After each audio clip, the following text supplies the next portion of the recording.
Ako po yung nag-iikot-ikot sa mga barangay at natagpuan ko po itong tatlo na to. Dito lang po sa tabi ng Payatas Dam. Sana bumagsak sa yung Tapos ang nahuli na po nila ay tilapia. Nung isang taon po yata itong nakuha. Flying pepets. Flying pepet.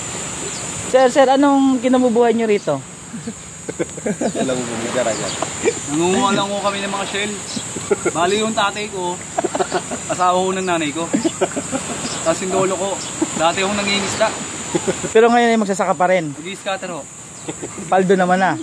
Talo nga, nabenta ko yung bangka eh. Dito sa anak nyo, nag-aaral ka pa ba, boy? Boy, nag-aaral ka pa ba? Nag-aaral pa ako.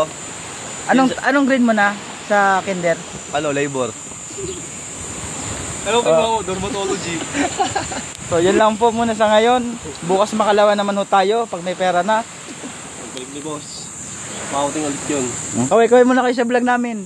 Panalo. Panalo boss.